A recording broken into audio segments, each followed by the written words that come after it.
आज मैं आपको एक ऐसे गाने के बारे में बताऊंगा जिसे सुनकर आपको बहुत ताज्जुब होगा कि बॉलीवुड इंडस्ट्री में कहलाए जाने वाले कोहिनूर सिंगर मोहम्मद रफ़ी साहब ने इस गाने की फ़ीस क्यों नहीं ली थी।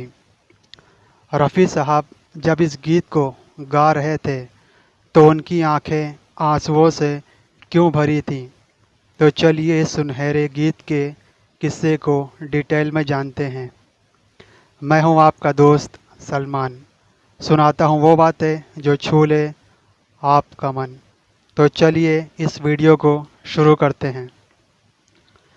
ये बात है सन 1978 की, जब बॉलीवुड के famous director Prakash Mehra film बना रहे थे मुकद्दर का सिकंदर। इस फिल्म में जितने भी गाने थे वो सब किशोर कुमार की आवाज़ में थे। सिर्फ इस फिल्म के एक सैड सॉन्ग की वो लाइनें जिसे मोहम्मद रफ़ी साहब ने गाया था।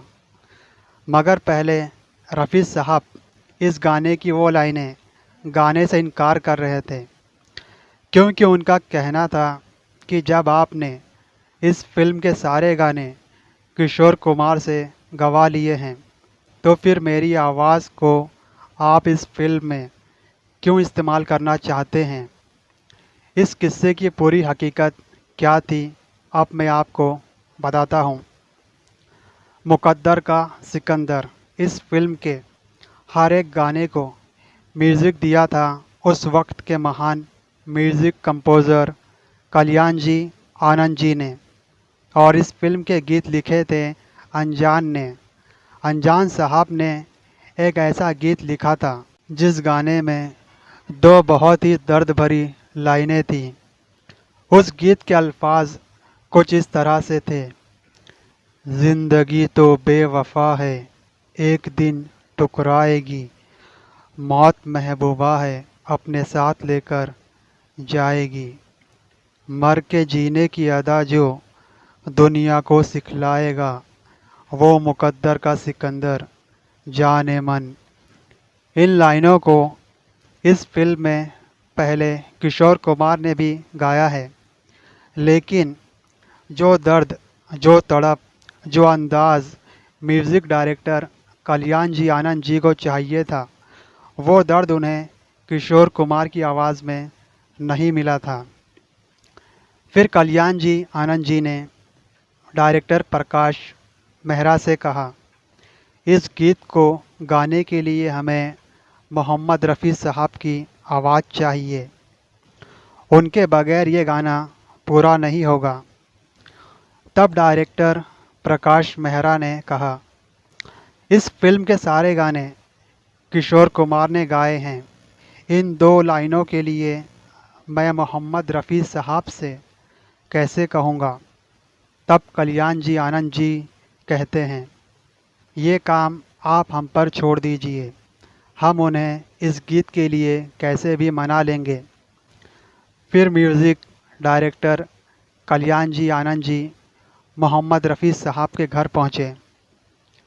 घर पहुँचने पर रफ़ी साहब ने कल्याण जी आनंद जी का इस्तकबाल किया, मेहमान नवाजी की। फिर कल्याण जी ने रफ़ी साहब से कहा, दरअसल हम दोनों यहाँ पर आपके पास एक आरज़ू लेकर आए हैं जिसे सिर्फ़ आप ही पूरा कर सकते हैं।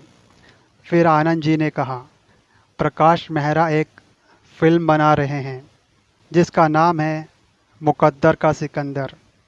इस फिल्म में एक सैड सॉन्ग है जिसे हम चाहते हैं कि आप गाएं। जब मोहम्मद रफ़ी साहब को पता चला कि सिर्फ़ दो लाइनें उन्हें गानी हैं, तब रफ़ी साहब ने कहा, इस गाने की सिर्फ़ दो लाइनें आखिर आप मुझसे क्यों गवाना चाहते हैं। जहाँ तक मुझे पता है इस फिल्म के सारे गाने किशोर कुमार ने गाए हैं, आप ये सैड वर्ज़न उनसे ही क्यों नहीं गवा लेते। तब कल्याण जी आनंद जी की नज़रें झुक जाती हैं। वो दोनों कहते हैं, दरअसल इस फिल्म के क्लाइमेक्स में अमिताभ बच्चन के मरने का सीन है, वो सीन बहुत ही इमोशनल है। उस वक्त इस गीत में जो दर्द चाहिए वो दर्द आप ही दे सकते हैं। अगर आप इस गीत को अपनी आवाज़ दे दें तो ये गाना इस फिल्म के लिए मील का पत्थर साबित होगा। दरअसल हमारी यूनिट का भी यही कहना है, क्योंकि शोले फिल्म में जब अमिताभ बच्चन के मरने के सीन को फिल्माया गया था तो उसके बैकग्राउंड के सॉन्ग को वो रिस्पॉन्स नहीं मिला था जो उस गीत के लेखक को चाहिए था।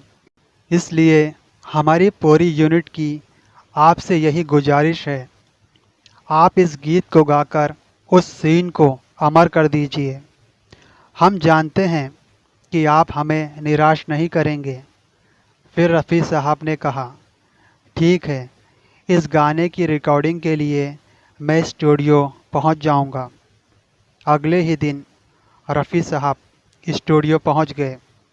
रफ़ी साहब को देखकर कल्याण जी आनंद जी को बहुत खुशी हुई। रफ़ी साहब ने जब इस गाने को दर्द में डूबी हुई अपनी आवाज़ दी तो रफ़ी साहब की आंखें आंसुओं से भरी थी।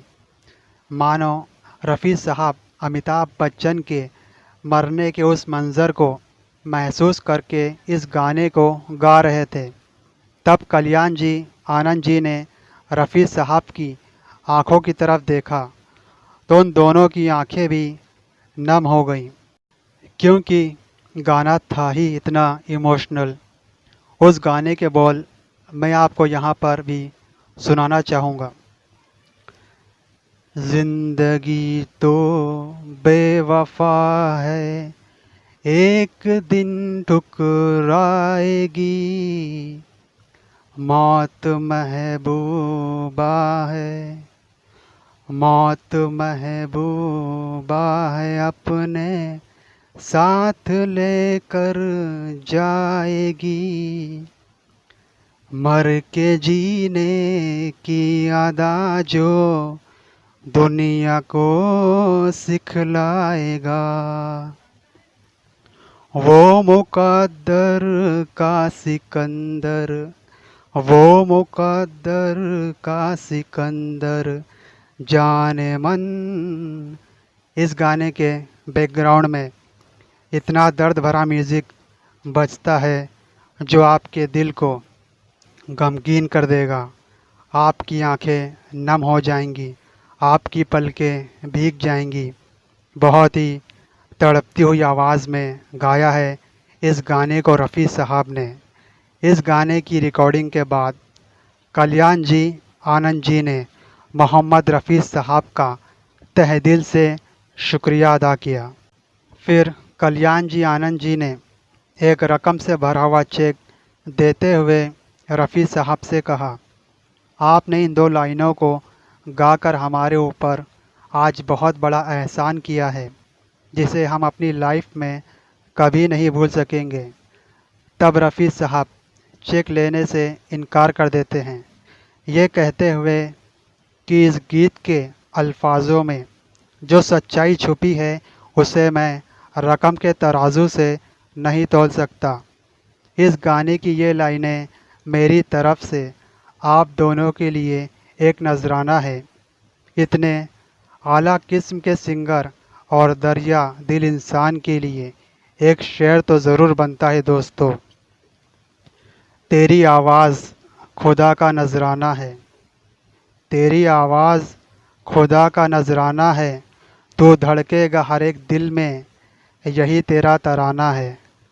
अगर आप भी बॉलीवुड के दीवाने हैं तो मुझे कमेंट बॉक्स में ज़रूर लिखना आप लोगों ने इस गाने को कितनी बार सुना है। सुनते रहिए सुनता है सारा जहां। वीडियो को लाइक करना, चैनल को सब्सक्राइब करना बिल्कुल मत भूलना। अगर कुछ पूछना है तो कमेंट बॉक्स में ज़रूर लिखना, हम उसका जवाब ज़रूर देंगे। फिर मिलेंगे।